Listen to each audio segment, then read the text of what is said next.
because the whole IT recruitment space is flawed with a lot of inefficiencies, and lots of IT recruiters know nothing about IT.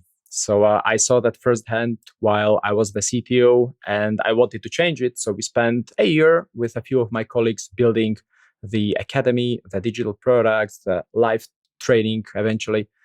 And then we transitioned slowly to also the client work. Hey folks, and welcome to That Tech Show with me, Chris Adams, and Sam Gregory. So on the show today, we've got Michal Juhas, but more about that later.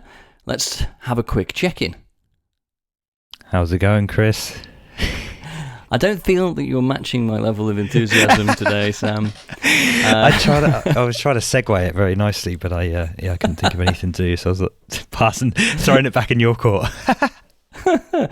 Well, yeah, I mean, good. I think it's really, really, really busy for us at the moment.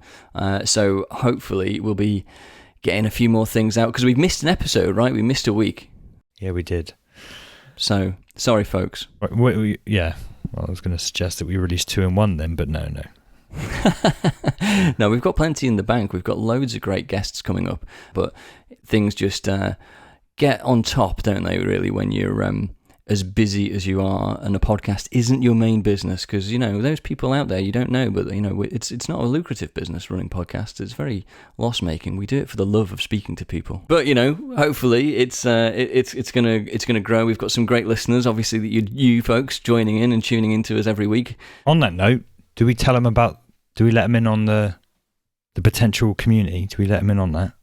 Get their thoughts. Yeah, I mean, actually, that's a great point. If you are out there and you're enjoying this show and you'd like to talk to other people who do enjoy this show and get to meet more people, we are putting together or planning to put together a community, and we're figuring out what the best way of doing that is at the moment. So, get in touch. You can get in touch with us via the website, or you can drop us a line at hello@thattech.show, or via any of the social media platforms. And if you've got some ideas of how you'd like to engage with us or with the rest of the community of other fellow listeners, or even the guests that we've had on the show, then, please drop us a line.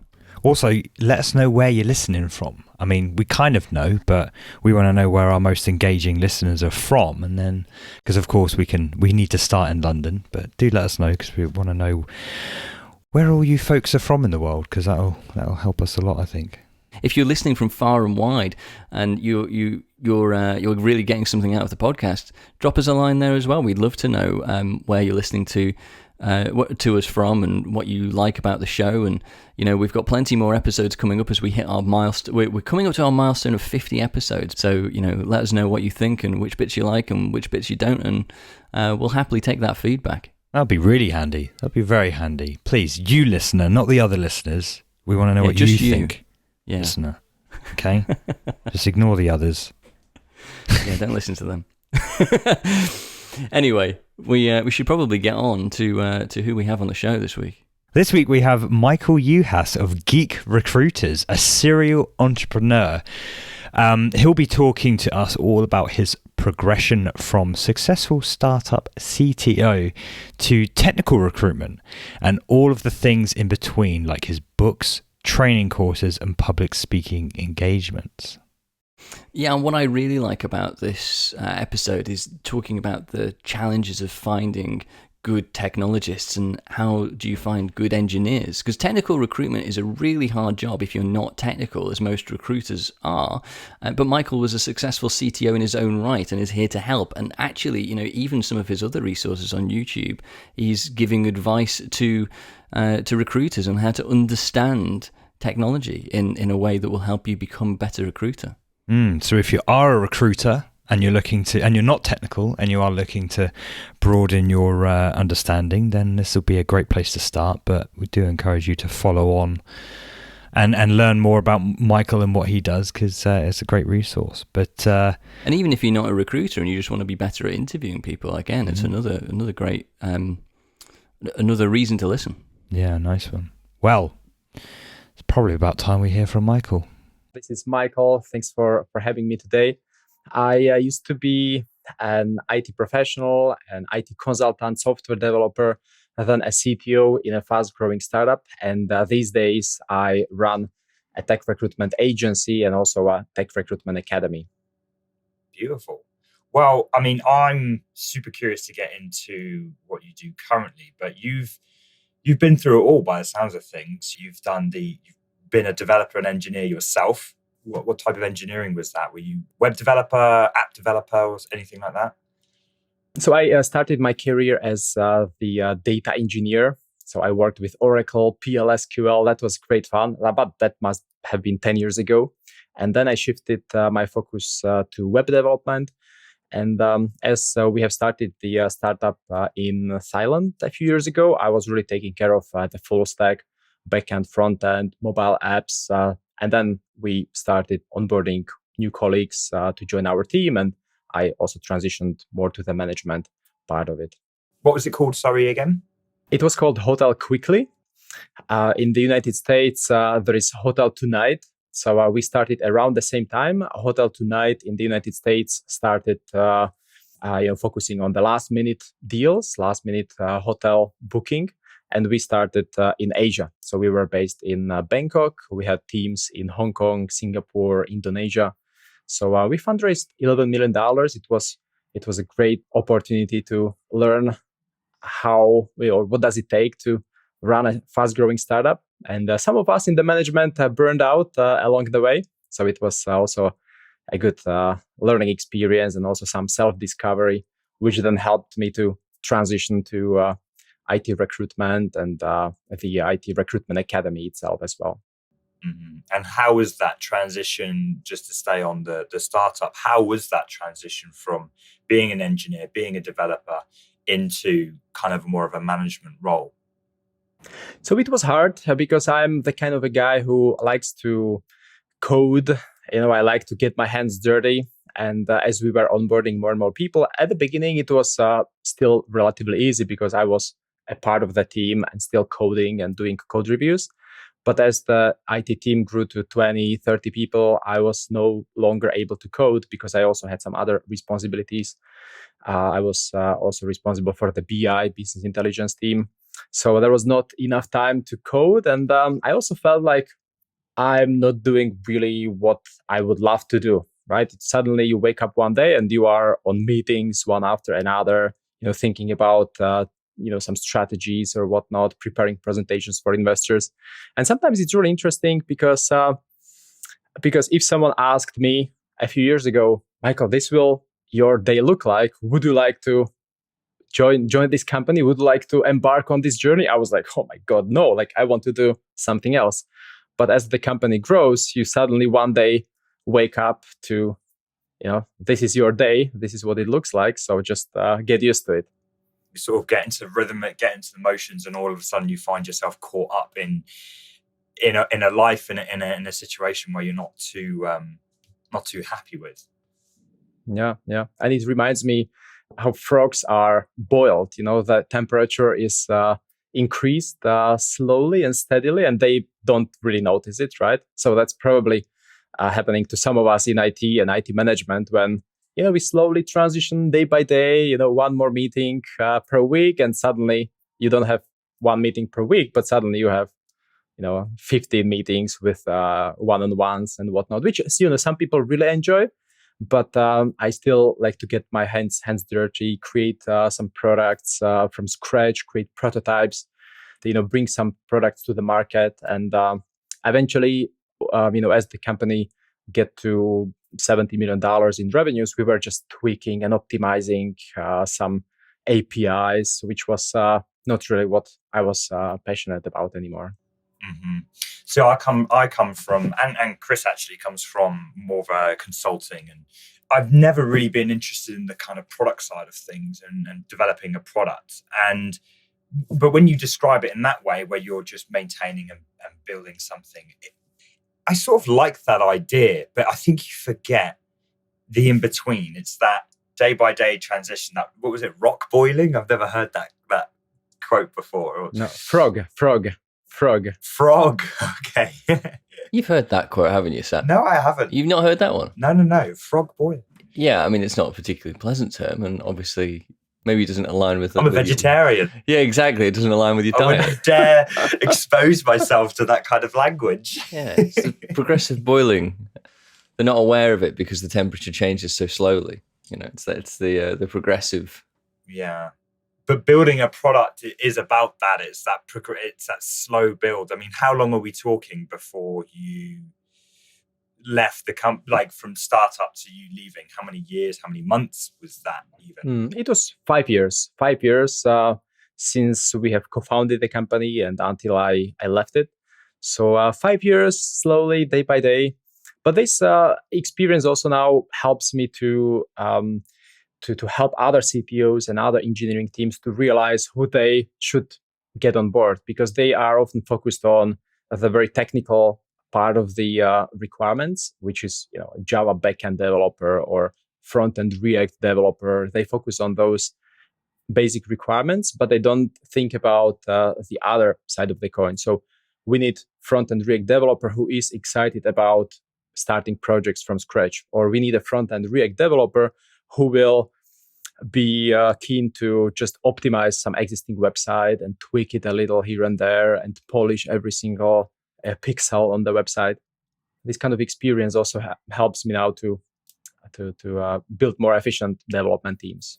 Mm-hmm. Absolutely. And that's why I wanted to kind of just pedal on this subject a little bit, because not only that, I think it will help people who are being recruited into maybe the next role, the next step up, and what that transition is. If you are talking to in your company now, talking to a developer who is wanting to transition into that management role, what realistically should they expect? Is it, the glitz and glamour?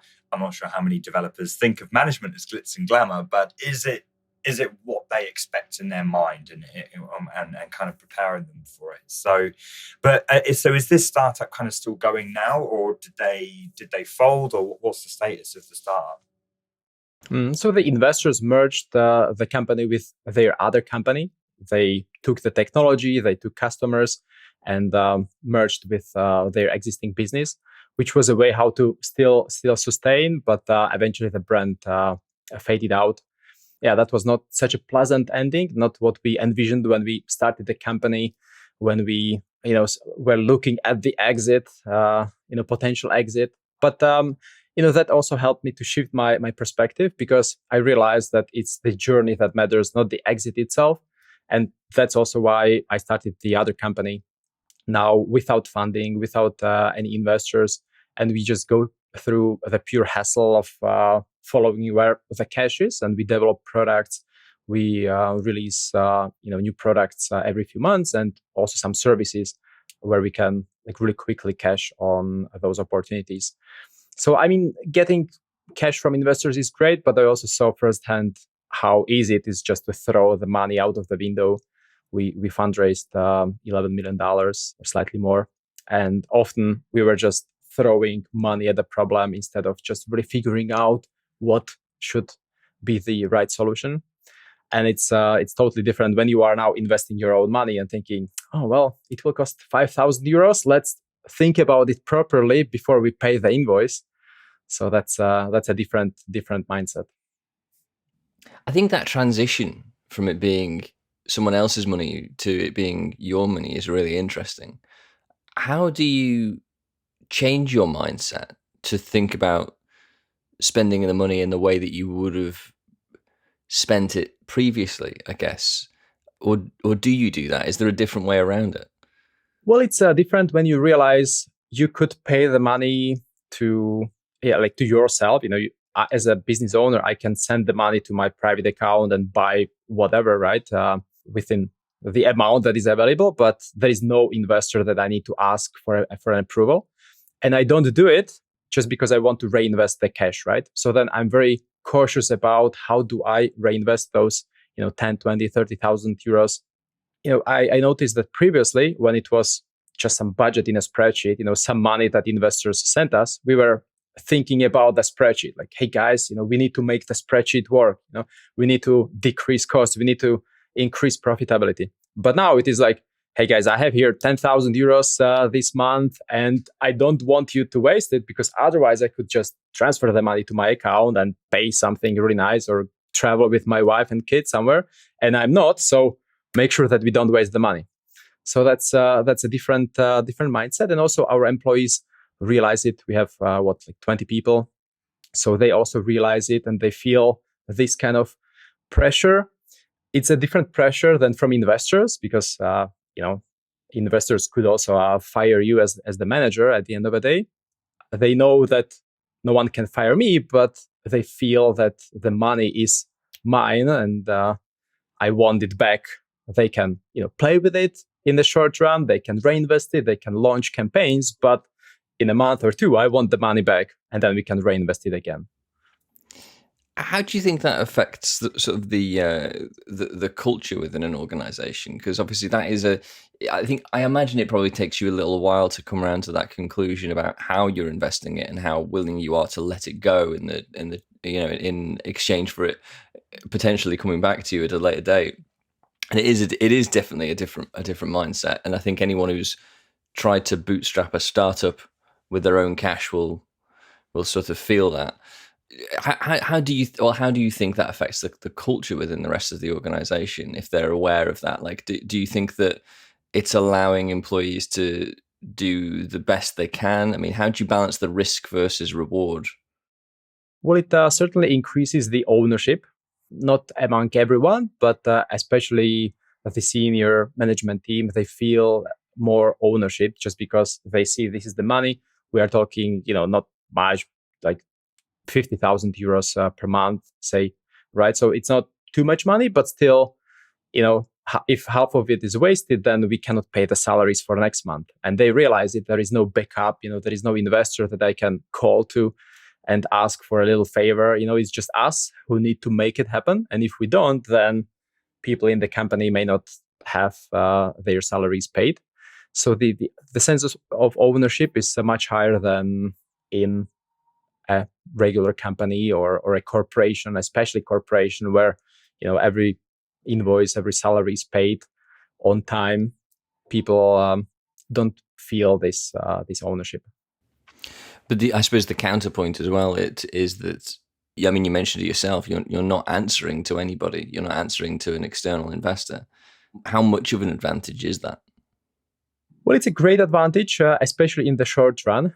At the same time, I'm not saying that we will never have any investor. It's just that at the beginning, we didn't want to get anyone on board because, you need to give up a lot of equity before you get some traction and revenues. So what kind of advantage is it? In the short run, it's a substantial advantage because you can also find the product market fit without the investor, which we did. We have steady revenue streams from different business lines. So in a few months or in a year, we will be in a much better position to get an investor on board, and with very different conditions, right? We will be in a position when the business is growing, it's profitable. So we will be able to set our own terms. So you're planning to use that as a sort of growth tool in the end, but obviously you retain enough equity in the start, I suppose, to keep it independent and, as you say, find that market fit. But you're not ruling it out as a growth tactic. Where would that trigger be for you to expand and go after getting that external investment? What would be the tipping point? Well, it always comes to sales, eventually business development, right? So far we reinvest what we earn. We brought a new sales manager just on board in December to take care of those incoming leads. And at some point, I envision we will need business development in the United States, in the UK, in Germany, which is really expensive, right? So we have two different business lines. One that is able to recover cash really quick through the sales of digital products. So we sell training, we sell courses, we sell live training programs. So we get the money even before the program starts, and then we can reinvest it in other business lines. But it has some ceiling. And I guess once we want to expand to the United States, Canada, and the UK, then we will need to bring those investors on board to finance that expansion. This is a really interesting kind of hybrid approach to me. I don't know about you, Chris, but like this company was merging this idea of startup investment driven organization from a kind of traditional company where you wouldn't typically seek constant investment. You would potentially look for a bank loan. I'm fortunate enough that I didn't, when I started my company, I didn't look for a bank loan, but many people do. Going from that traditional approach and then taking your startup sensibilities and your experience and saying, well, at some point we might seek to look investment. So where does that idea come from? Or is that quite normal, or have you seen that elsewhere? Talk to me a little bit about that. So I have the experience with fast growth startups in the past. Even before I moved to Thailand, I had another startup in the Czech Republic where we also fundraised. That one also went out of business. So, so that was the second one. But with each of these experiences, I feel like I'm getting stronger, and that's also probably why I didn't want to raise the third one right at the start of the company. And just to comment on what you just said. There are at least two different ways how to start a company and be really successful and happy eventually in the business. One is to have this lifestyle business where you don't need any investment. You don't really need any team, maybe just 3-4 people. That's a sweet spot. I know quite a lot of recruiters, headhunters who have this one-man show business. They make $200,000-$300,000 a year, and they don't want to grow it. They hit the ceiling of their potential because days only have 24 hours, right? They don't want to grow the team. They don't want to manage teams. On the other side, you have fast growth startups that need to reach some scale in order to be really interesting for investors, where you have lower margins so that you need to have higher revenues, right? And that you can only achieve when you have some investment, because you need to get people on board, you need to fund marketing, etc. And our model is something in between temporarily. We started the performance business, not the lifestyle business, the performance business, but we funded it not from investors, not from a bank loan, but from the sales of digital products. So the live training, video courses, because those have 97% margin. The 3% is just transaction fees from Stripe or PayPal. So you have high margin. You can sell it really quick. People or companies, we have clients that are international companies. They pay thousands of dollars or euros for one training, 2-week long training. So we are able to take the money and then reinvest it to the performance business. Interesting. So did you start building products first, or did you, what was the timeline and the decisions around those timelines then? Mm-hmm. So we spent the first year building the digital products, even discovering what do recruiters need, because the whole IT recruitment space is flawed with a lot of inefficiencies, and lots of IT recruiters know nothing about IT. So I saw that firsthand while I was the CTO, and I wanted to change it. So we spent a year with a few of my colleagues building the academy, the digital products, the live training eventually. And then we transitioned slowly to also the client work. With recruitment, it's a numbers game, and it's sometimes like lottery, because you may have a great client, but you may never really fulfill their vacancy just because you don't find the ideal candidate, or they may work with 2 different agencies and the candidate may come from the other one, right? So you need to balance the cash flow in case you spend 2 months working on some requirement and then the client decides not to hire the candidate, which happened to us a few times already.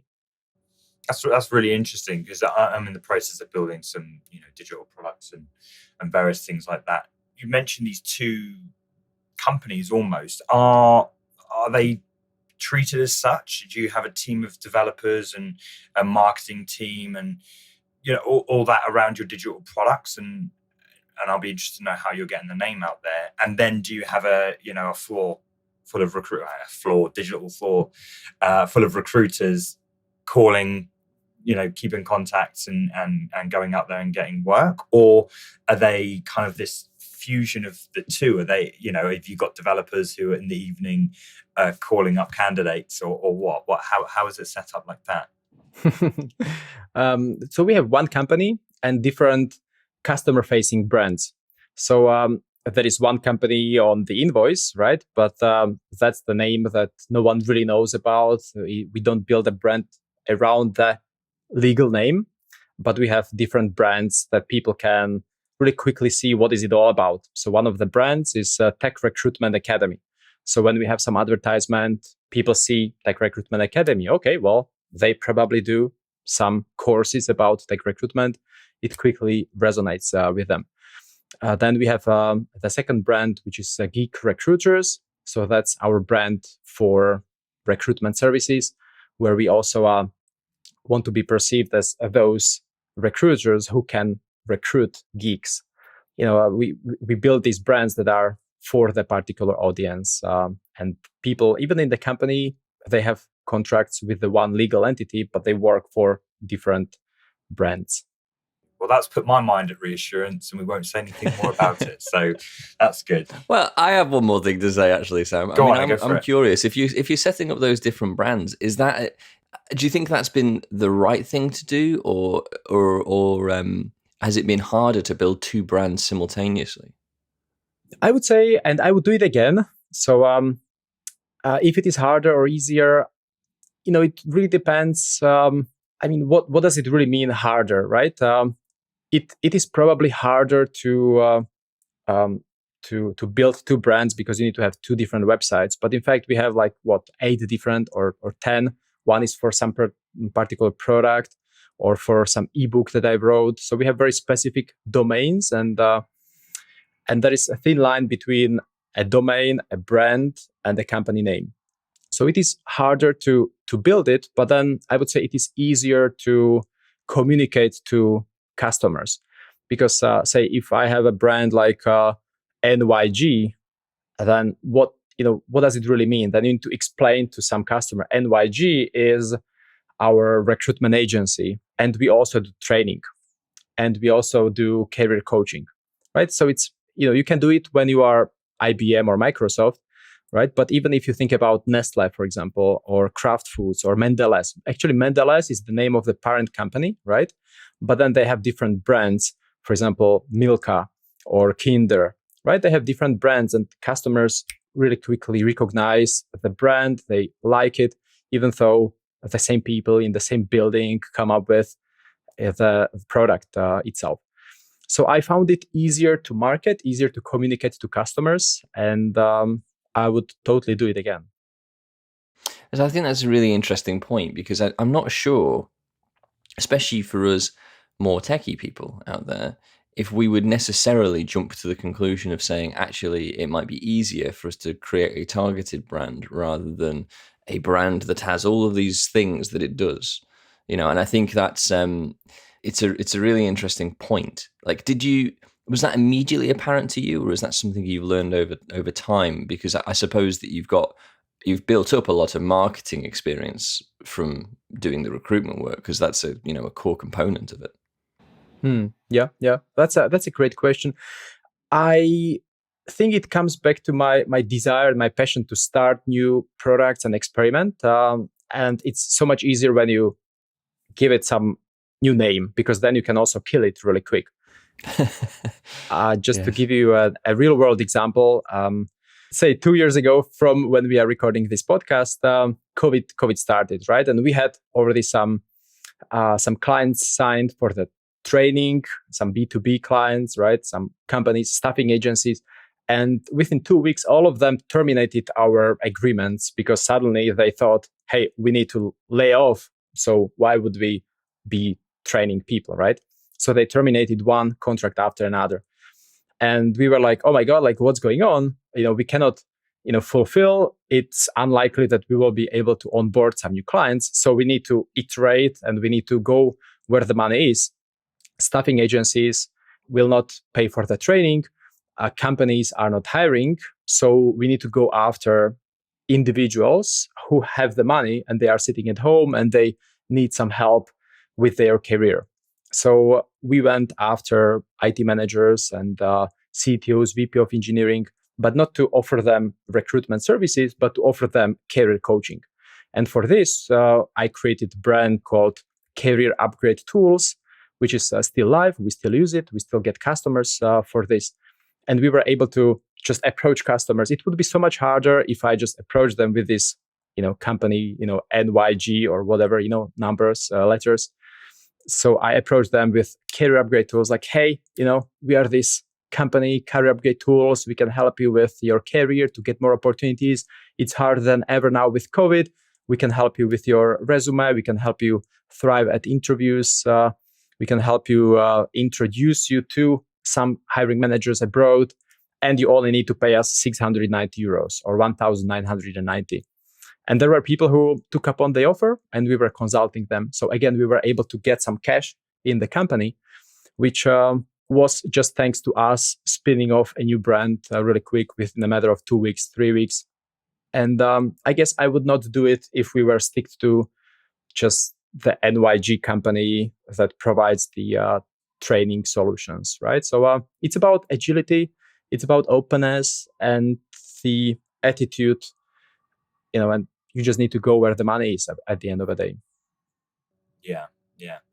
So we've been talking about lots of things at the moment, and we spoke before the call about getting candidates into their chosen industry. Should we talk about that for a little bit and talk about how, on that note of customers, when you're recruiting, who are you recruiting? Are you recruiting developers or are you recruiting recruiters? So we hire recruiters to join our team, and we recruit IT professionals, software developers, data engineers, analysts, architects, product owners. So we recruit these people for our clients.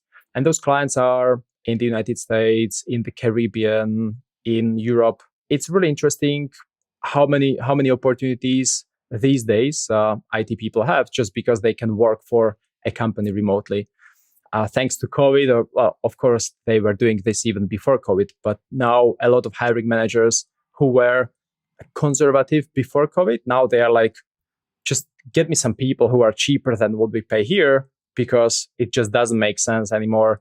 These people are not coming to the office, so why not to have people for half the price from Europe, from Eastern Europe, who will do it equally well and for half the cost. Mm-hmm. This is a subject I think we could probably go on for ages. And I will just say I saw a tweet this morning, not even a tweet, a LinkedIn message this morning or a post saying that every time, and please answer this if you found this, every time a competitor announces they're returning back to the office, we then reach out because obviously everyone's looking for those remote first jobs and whatever. Yeah. I mean, a lot of junk gets put on LinkedIn that's kind of hard to believe from my perspective sometimes. Are you finding that? Do you find there's a sudden rush of interest when there's an announcement of return to the office? So there are some people who during an interview tell me they want to work from an office because they have a little child at home and they just cannot focus at home. But it is just 1 out of 5, maybe 1 out of 10, probably. So say 20%. But still, the vast majority of people prefer working from home. It's questionable if they really just want to be at home alone or they want to work for companies abroad. I would probably, say rather that they want to work for companies abroad. We also relocate some of the IT professionals and then they relocate and then they work from the office, right? But still, people got lazy during COVID. They realized how much time they waste with commute every day. So it is what it is. And we again started working with clients who are looking for these remote professionals. Personally, I just think it's all a bit of a mess at the moment. I think you're right. There's some decisions around, do they really want to work from home? Are they just getting lazy? What's that doing for culture? What's that doing? Just to be clear of that, the thing I mentioned being a whole topic in itself is this idea of how much do you actually pay someone? And is that going to then drive down, at the moment, a lot of people are leaving uni, and again, please answer this because, again, it's all hearsay for me at the moment. A lot of people are leaving university demanding 6-figure salaries. and they haven't written a line of code for a professional agency in their life, and that's really causing a lot of tension there. Combining that with the idea that some companies have been like, well, why should we hire you? Why can't we just hire a Eastern European developer who's just as good? Again, please answer that. If are you finding that engineers coming out of uni are demanding higher salaries at the moment, as well as this demand for cheaper developers in far away places? Mm-hmm. Well, they don't require a six-figure salary just yet, but probably that will come soon as well. Just because with every job offer they receive, their salary expectation elevates. We are talking about developers from the Central or Eastern Europe. I remember 2 years ago when I interviewed someone, mid-level developer, 3 years experience, they were working for $2,500 a month. So it's $30,000 a year. But now they tell me, Michael, $5,000-$6,000 a year at least, right? And it's just because they are exposed to all these remote opportunities, and a lot of hiring managers just approach them because they think it's cheaper. It is cheaper still, but not as cheap as it was 2 years ago. So it is sort of elevating. It's still less cheap. It's still cheaper than in London or in Hamburg, in Berlin. But it's just a matter of a year or 2 years, probably. So you're saying that we don't have to worry about our day rate reducing in the UK, where it's just the rest of the world that's coming up to meet us. Yes. The rest of the world is increasing. Yeah. That's good, because we're dealing with a bit of a cost of living crisis at the moment, and everything's getting very expensive, and I don't think I can afford to reduce my day rate anymore. I'm curious. You mentioned before about the recruiters being non-technical, and how that is a problem. And I think that is there's going to be so many listeners listening to this who were frantically agreeing when you were mentioning that. How do you solve that within your own company? How do you make sure that your recruiters are able to be technically competent to? Presumably, this would, I know that you'll have a strategy behind this, that it'll be to outstrip the competition, just from speaking to you for however long we've been talking. But how do you solve that within your organization? It's interesting that you mentioned the competition, because we actually started upskilling competition at first. I mentioned 2 years ago, we started with those courses and programs that was actually meant for other staffing agencies, for international staffing agencies, even those like Manpower, Experis, Accenture. Those are some of our clients for the recruiter training. Actually, we also train our competition, but that allowed us to, start the company. The competition fund us to start the recruitment part of the business. And we still, work with them just because there is an abundance of opportunities in IT.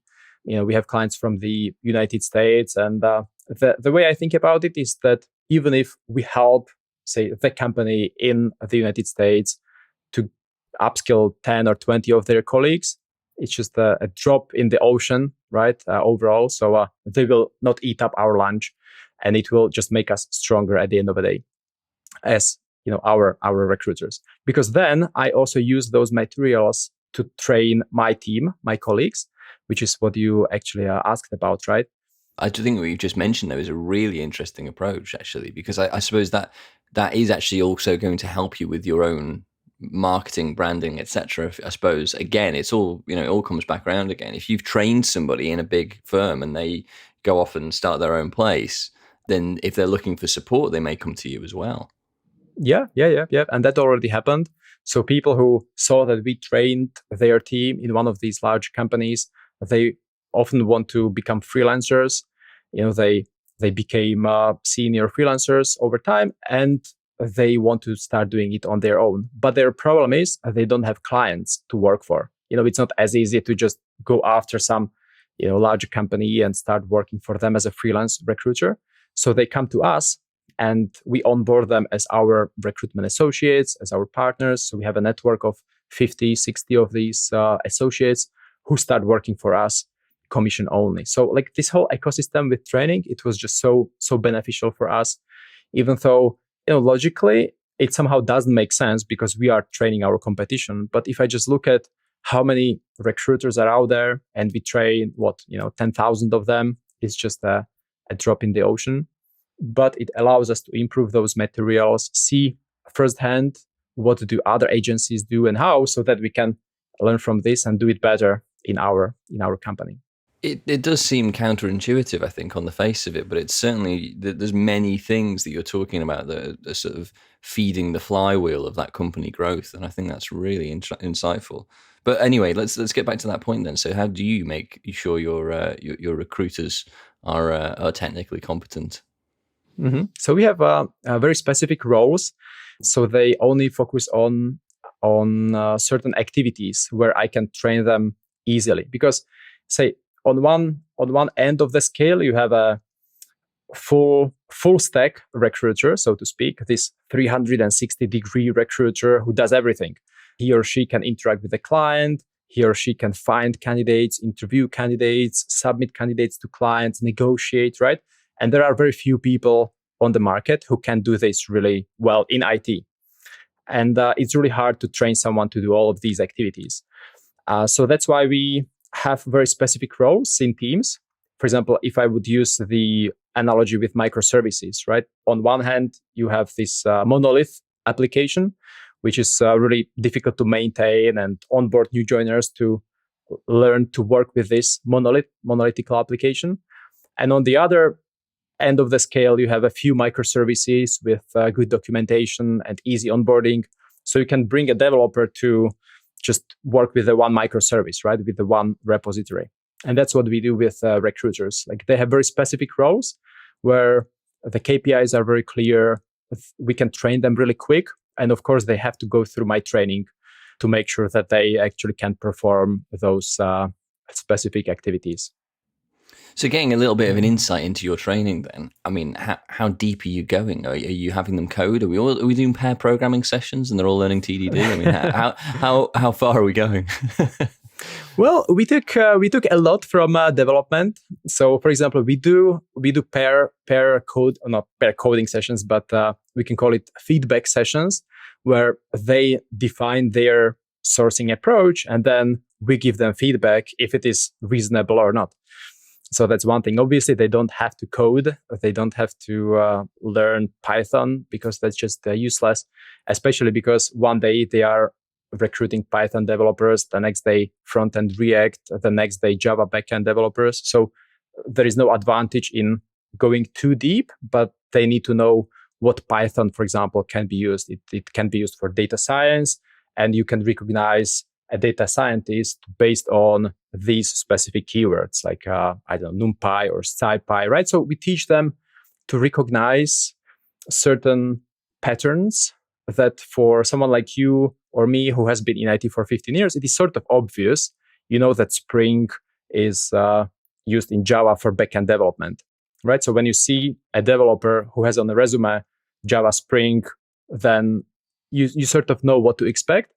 But people who have never worked in IT, like, for them, it's complete nonsense. So we need to teach them these relationships between the technology, its use case, and the typical IT role.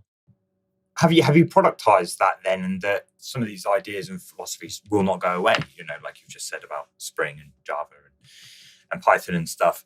Is that process growing and shaping with time, or is it very kind of like, here is a program that we've set aside to train these people?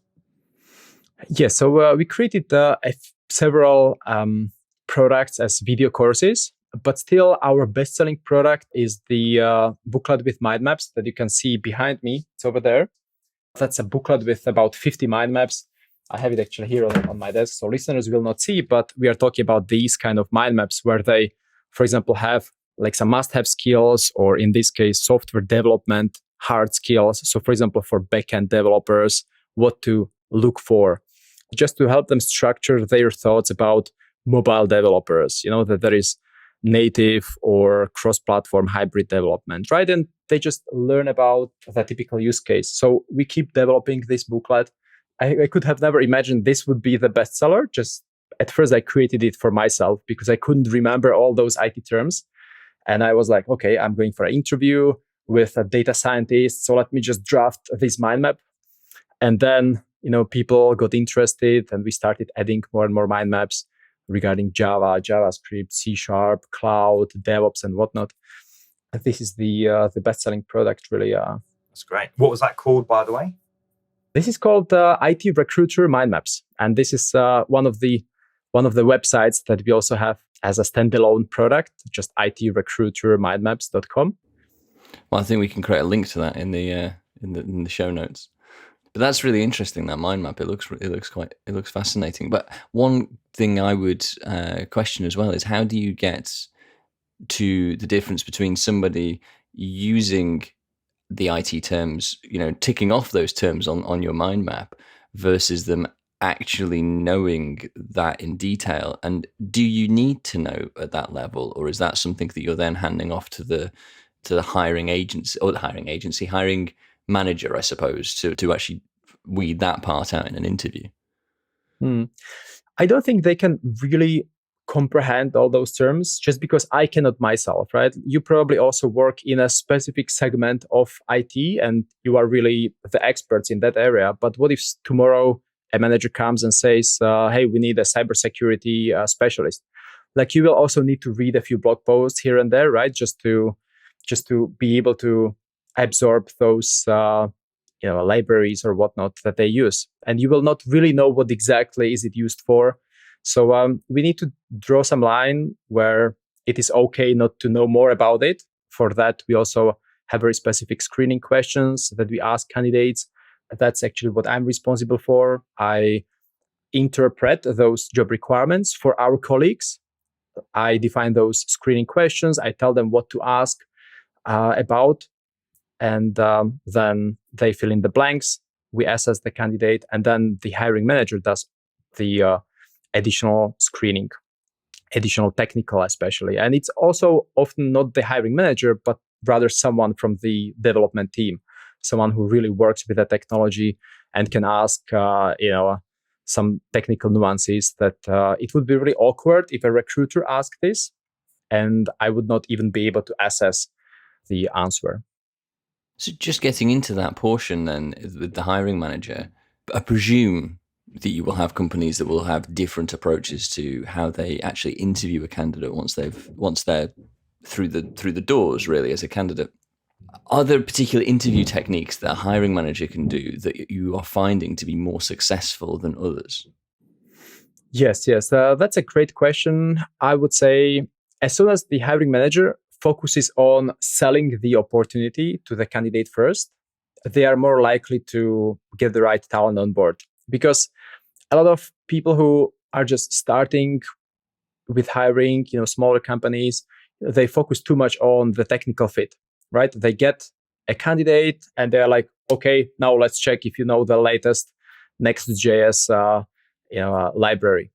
But those more experienced, those more senior hiring managers who saw a lot of good candidates just withdraw from the hiring process or just not accept the job offer, they already realized they have to sell those opportunities. They have to sell the team, the project. They need to get the candidate excited because these days, IT professionals receive lots of offers every day, every week, lots of messages on LinkedIn. They have a lot of opportunities to choose from. And that's why it's extra, especially important to make sure that candidates are well pre-framed. As in marketing, right? You need to pre-frame the potential customer, the potential buyer. You do some pre-framing and then you close the candidate. You don't start talking about some details before you explain some benefits of the product, for example. I think you're right in that you can only go so far in teaching someone or making people aware of development practices because there's only so many hours in a day. Did you want to pick up on anything, Chris? Yeah, I just wanted to go a little bit more into that technical interview side. We've had a couple of people on the show that have talked about different techniques and also even biases created in interviews as well from hiring managers asking for specific things, whether that be a university degree or from a particular university or a certain amount of years of experience doing this or that. And then also into the real depths of really pushing people through coding tests that may or may not be indicative of what life is going to be like as an engineer. Have you seen that change over the time that you've been doing this? Have you seen any things that are more advantageous than others? And, also specifically bringing into that biases as well. I realize that's an open-ended question, but have you got any sort of comments around that we could explore? Yeah. Well, it's changing, and it's probably changing for the worse now when I'm thinking about it, just because of all these remote opportunities, right? We have clients who come from San Francisco or from London or from Germany, and they are like, hey, we are looking for a developer. It doesn't really matter where the developer is from, but actually we want the developer to be from Western Europe. And then they reject all the candidates from Eastern Europe or from Russia, right? Which is really unfortunate. We don't discriminate anyone, so we submit those candidates anyway once they fit requirements, and we cannot really assess the cultural fit because we are not part of the company.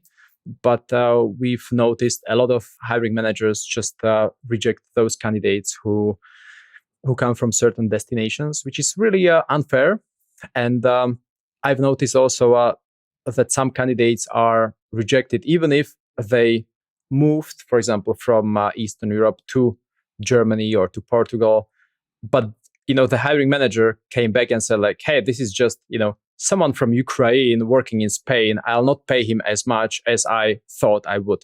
And I'm like, dude, like, come on, this is just unbelievable. Like the guy's and he's like, no, he just pretends to be in Spain. He will be working from Ukraine. And I'm like, but why does it matter, right? You are looking for someone to work on your product, to be a part of the team. Why does it matter if it is someone from Ukraine working in Portugal or Spain? Why do you care that much? But a lot of hiring managers have this bias, and it's really hard to work with them. So once we notice this, we try to part ways, just because it's really hard. Also on our end, then we cannot tell the candidate that he was rejected because of the discrimination. So then we need to come up with some generic message, right? So and you think that's getting worse? Well, with the remote work, because as an example, before COVID, the companies were looking for talents in the geographical area mostly. But now they're like, hey, we have a budget, 60,000 a year. Just get us someone from Europe or wherever, right? Just as soon as the person can work from our time zone. And I'm like, okay, so if you look at the map, in the European time zone, Central Europe, it's also South Africa or Nigeria. Actually, we have great candidates from Nigeria. And they're like, oh, well, you know what? Not from Nigeria. I'm like, well, but they meet all your requirements. Like, no, but we want people from Western Europe. I'm not saying it gets worse overall, but with our clients who are looking for remote developers, and especially if those clients are, in the United States or in San Francisco, especially probably, well, then this bias is even more prevalent. Did you ever get to the bottom of what their prejudices are with regards to why they want particularly Western European? Mm-hmm. So one thing is when the developer is supposed to be customer facing, so they would respond to some customer support tickets. I mean, the technical ones, not general customer service, but IT support. Or when the developer is supposed to build some public SDK and they would be interacting with other developers who use that particular SDK. So I guess this kind of, front end facing aspect of it is one thing, which, probably they think it's better if John Smith, is the developer than Nihali Auma, because it's sometimes really obvious just from the name that someone is from Africa, right? But just by the sound of it, that's what I assume is the problem with some of our clients. And with others, it's the culture fit. So once they have, say, if the company has 20 developers and you bring one from Eastern Europe, it's not a big deal because you still can maintain the original culture. But once you start adding more and more developers from, say, Africa or Eastern Europe, then at some point, the hiring manager worries that the culture will be destroyed and they will have way too many people from, Eastern Europe or Russia, and that was one of the concerns. That's bonkers to me to ruin the culture. What you don't want a culture of people getting along and all different nations, all different dialects. You don't want that culture. You don't want that kind of openness. That's just anyway. I mean, and just to touch on that tech interview side of things as well, though, have you seen different levels of success depending on how people are actually interviewing people on site, versus putting people through design tests like refactoring tests, which I actually personally hate, and we're going to code this random thing from scratch, or here's an algorithm I want you to develop from fundamentals. Have you seen that evolve over time, and are you seeing people have different levels of success with different approaches? Not particularly with regards to different types, or probably we just haven't had a significant amount of candidates to really base any conclusion on. But what I noticed is that candidates score or are perceived better on an interview when there is some recruiter also present. I remember one case when one of my colleagues who was the recruiter on an interview was saying that there were these two developers, one from the client, one candidate, and they just didn't talk to each other. They're like, here I am. And the second was, here I am, just trying to interview you. And they were these two introverts, didn't really know what to talk about. So the recruiter, present, was trying to facilitate the discussion.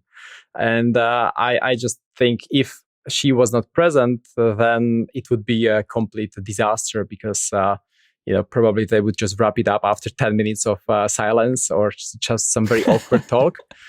And didn't really thoroughly interview the candidate. At the end of the day, especially when people work remotely, they don't meet. It's about some facilitation of interviews, and candidates also don't show up on interviews. So we need to nudge them. We need to call them a few hours before the interview. There is a lot happening behind the scenes in recruitment just to make it work for hiring managers properly. So it's really crazy these days. Yeah, I find it really. I find the technical interview particularly interesting because of, as you were saying, you often find that you've got a number of introverts on those calls. Some of them want to be there. Some of them actually don't want to be there. Some of them it's part of a career development plan.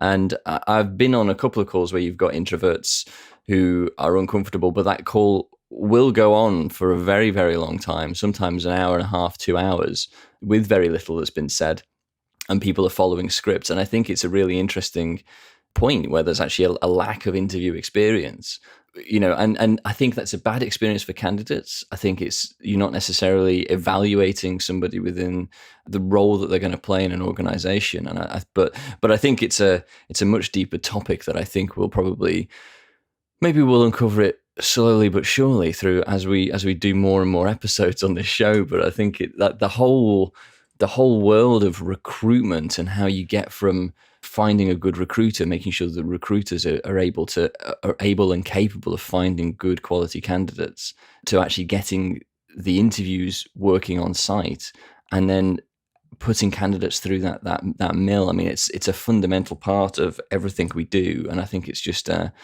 it's a fascinating industry, I think, that's always changing. I think it's been a particularly insightful conversation for how you've been approaching that. Cool. Thank you. Are there any other points that we should be covering at this point? Like, I mean, what have we missed, Michael? Well, this is such a broad topic in general that we could talk for hours about everything, and we will still not cover everything, right? So we can leave it for some future episode, I guess. Well, I think, with your company growing and going through this never-ending mire of COVID, I think it would be fascinating to see how you work your way through it eventually if we ever get out of it, if we ever get back to some sense of normality. So I think maybe it is something we could bring back as a future conversation and see how things have progressed. That would be fun in a year or two to discuss what has changed, how has it all evolved. Absolutely. Well, thank you very much, Michael, for being on the show. It's been a pleasure to talk to you, and I've learned a lot. Thanks for having me. It was fun. Very nice talking to you. So that was Michael. I hope you enjoyed that conversation. Well, I sure did. Good. And we've got a cool episode lined up for you next week. So next week we have Francisco Baptista, I hope I'm pronouncing that right, of Team Sports, who will be talking to us about their cool little invention which helps track your form as you exercise. It's very, very good. It's a very good one. So join us next week for that one. And do, once again, let us know what you thought of the episode, what you think of the show. Best way to do that, leave us a review. Yeah, nice 5-star review on Apple. They really do help. They really do. And engage with us on the socials. Let us know where you're from. All right. See you next week. See you next week.